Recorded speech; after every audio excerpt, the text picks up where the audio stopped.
Brussels. This as Turkey has demanded an extra €3 billion to help manage Europe's migration crisis. They've also asked for visa waivers for Turks and a kickstart to the EU. These are the lucky ones. Migrants in France who can now make their home at this camp built by Doctors Without Borders. For about 1,000 people, it will be better than where they came from. Where they go from here is still an unanswered question. But it's better than where they were, living in vulnerable and sometimes dangerous campsites.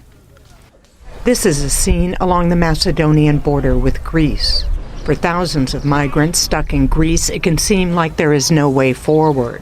They go through the motions of everyday life. They set up tents along train tracks. Children play where they can. And they fight for what they can get, says this refugee from Syria. Yesterday, people had a fight over wood. Look at the hit in my face. Look at it. They had a fight over wood. Every day there are fights. We hope that they open the gate and let us pass. As European leaders debate a plan by Turkey to halt the migration, those on the ground wait. And they hope.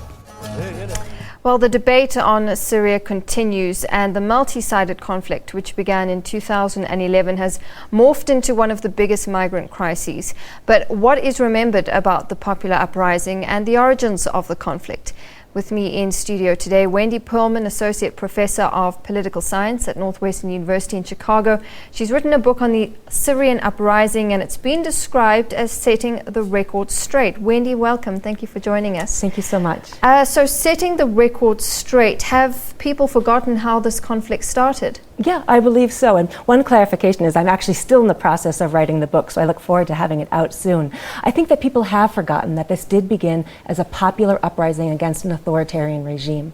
And I've done interviews with about 230 Syrian refugees in Jordan, Turkey, Lebanon, and now I'm moving on to Europe, just recording their everyday stories about what life was like in Syria before 2011, how they went out to protest, how their lives have been transformed by war.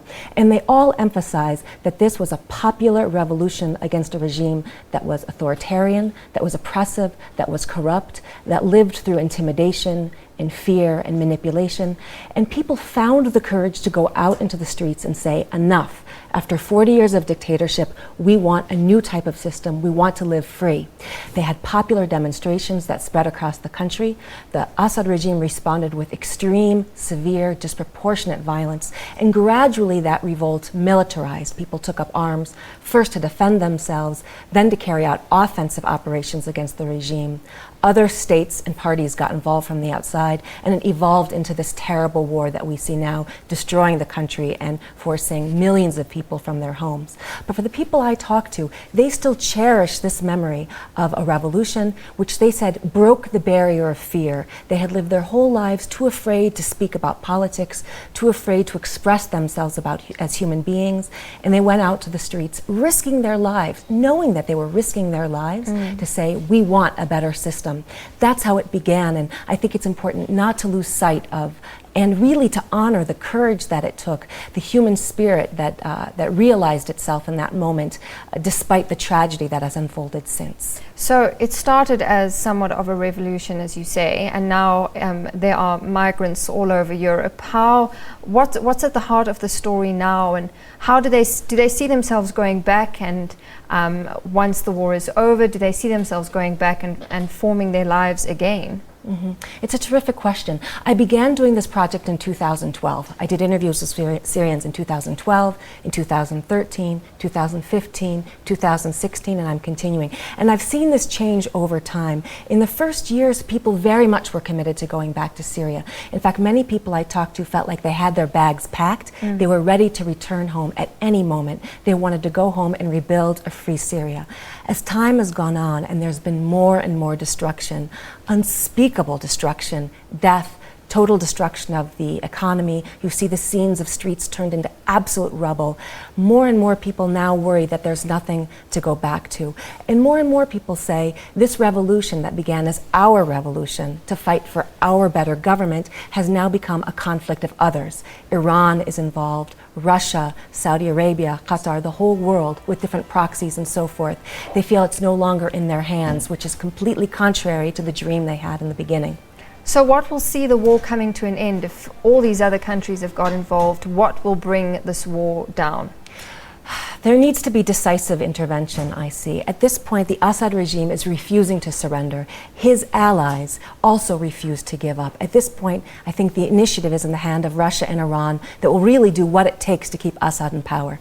Unfortunately, the friends of the Syrian uprising, the opponents of Assad, have not shown the same resolve, the same willingness to put things on the line to fight Assad. So at this point, unless there's decisive intervention, it's possible that the Assad regime could survive despite of all the crimes it's committed.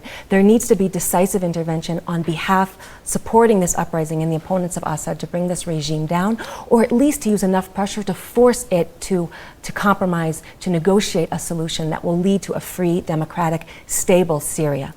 So is the West still involved in that decisive action that needs to be done, or what do you think there is enough being done? I don't think there's enough being done. I think from the side of the West, there's been a lot of talk. Okay. I've come from the point of view of the United States, where President Obama said early on, Assad should step down, but has not done much to really make that a reality. Okay. From the point of view of the people I speak with, they say the West has not provided protection to prevent them from being bombed from the skies and being killed arbitrarily, nor is it provided enough arms to allow them to fight themselves in a cohesive, effective way.